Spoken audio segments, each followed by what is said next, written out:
Today we talk about 3 key areas to assess during due diligence that are really important and are often overlooked.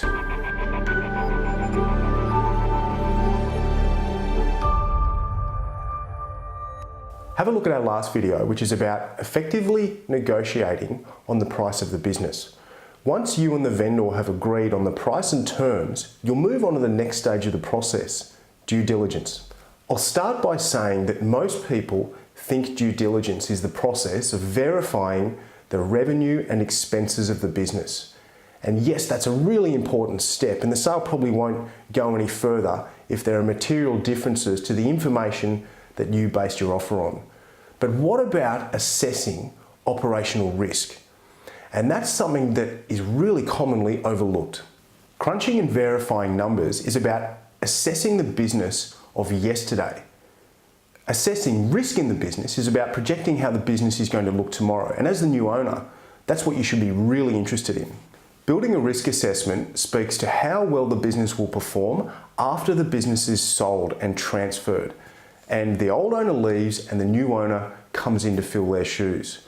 This, in our view, is a true measure of the success of the business and the success of your investment.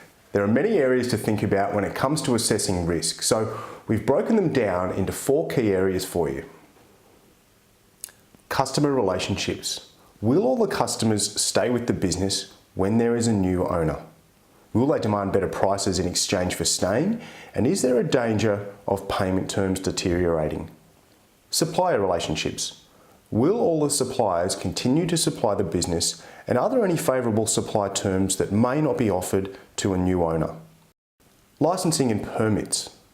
Is there anything regulatory that could affect the business in the future? What operating regulations are difficult to maintain? The owner's role. Is the owner a walking encyclopedia of business processes and intellectual property that is about to leave with all that knowledge? When you're conducting these types of investigations, there can be some really meaningful questions to ask and some meaningless questions to ask. So follow this one simple rule. Whenever you ask a question, always explain to the vendor the context of why and what you seek to understand and what your objective of that question is. And that really helps the vendor to interpret and then deliver the right information to you.